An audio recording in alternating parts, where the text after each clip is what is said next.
What's up, y'all? This is Austin Ingerman from Gunshine, and you were listening to Talking About Rock.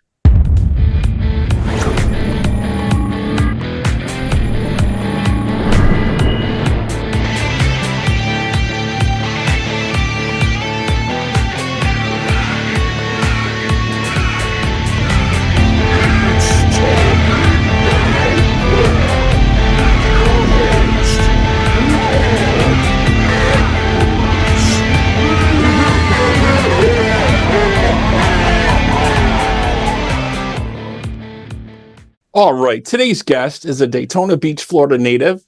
And when the world shut down, he suddenly found himself off the road, eager to carry out his vision of forming a fresh, edgy rock and roll band.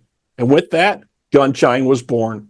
And after an exhausting search, Jordan Benson, the distant cousin to Elvis Presley, became the band's lead singer. The band recorded their debut album and follow-up EP in Las Vegas with producer-engineer Chris Collier.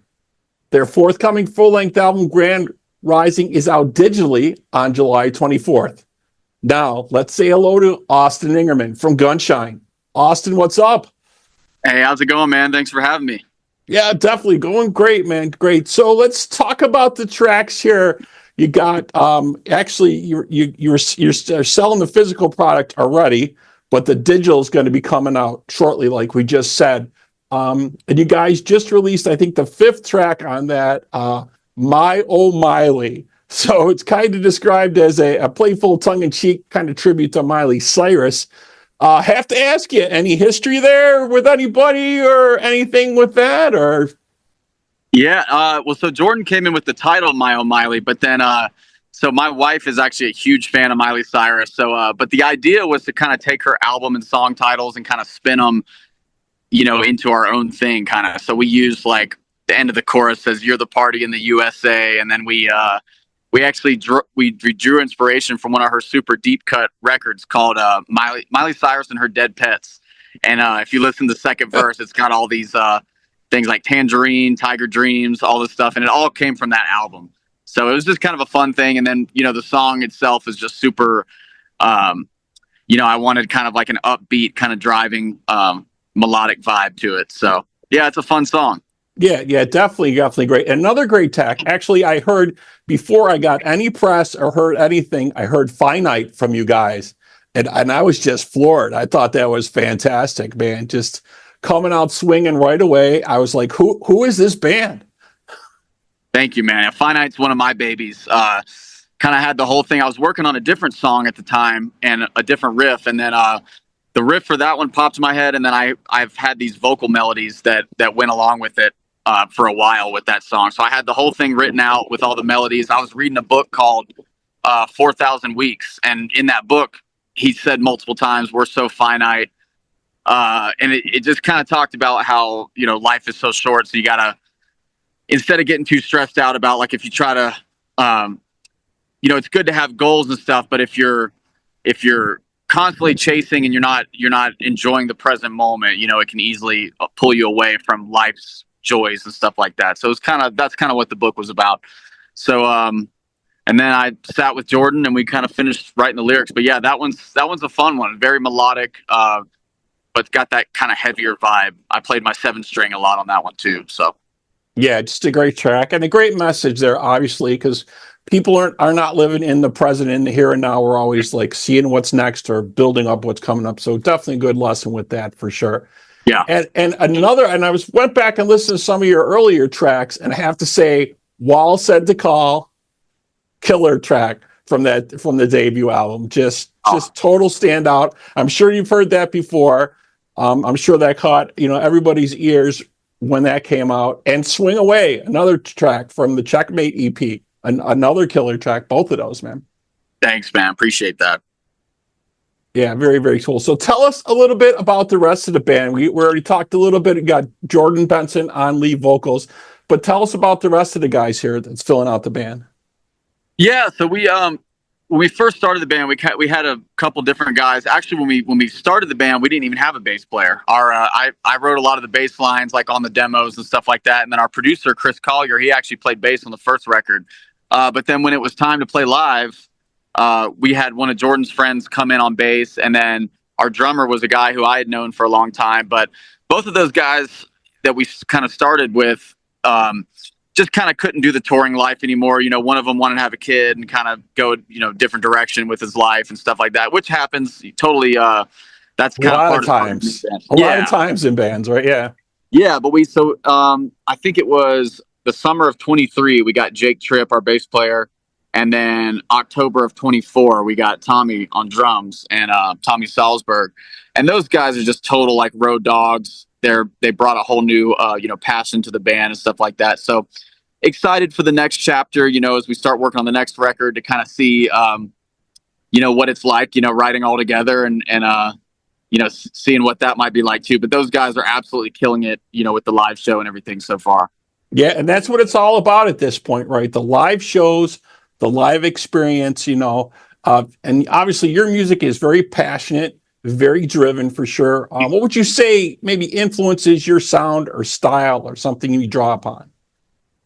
Yeah, I would say it's melody first for me. I've always been really into like hooky chorus melodies like Boston, Def Leppard, a lot of the 80s new wave stuff, even like Duran Duran.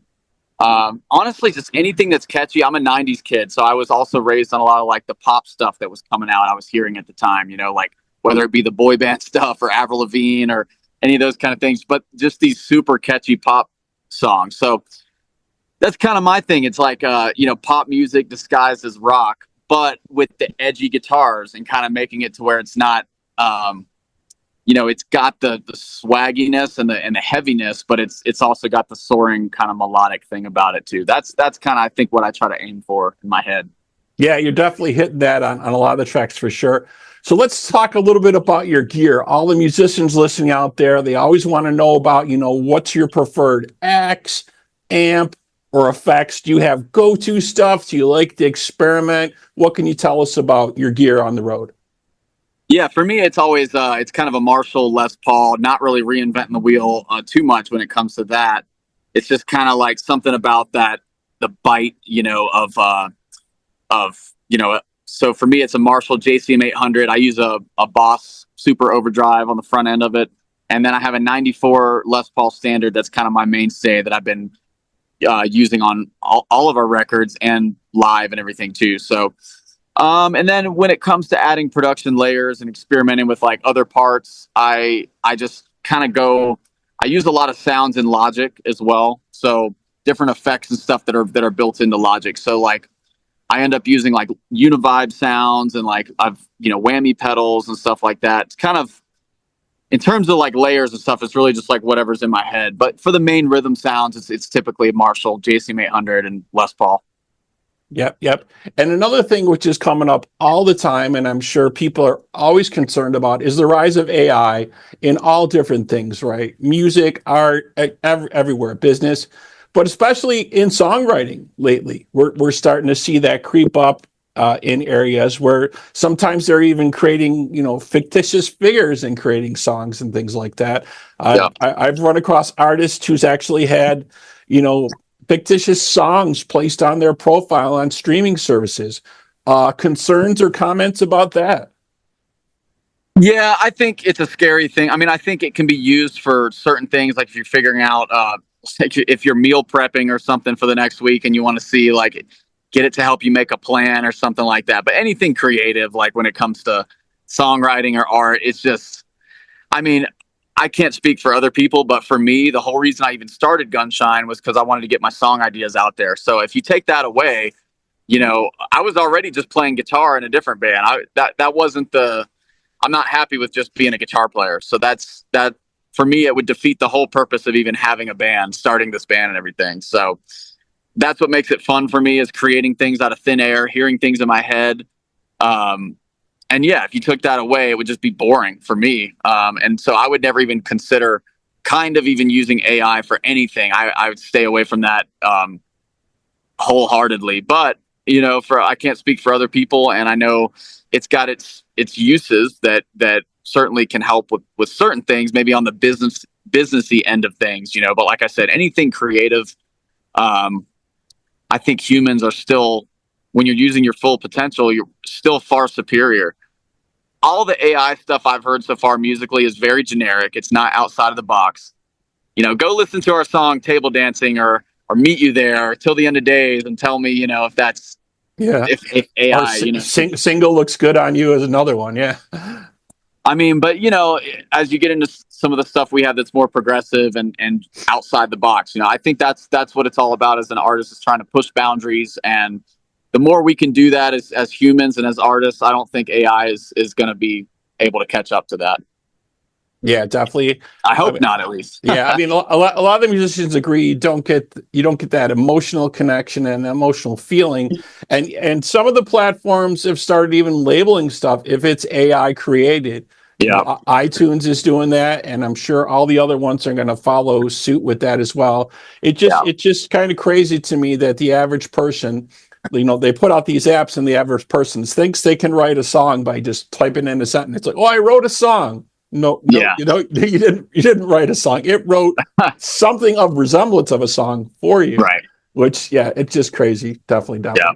So let's talk about tour dates. You got stuff starting up. You guys are starting on the road. It looks like June 24th in Wichita, Kansas.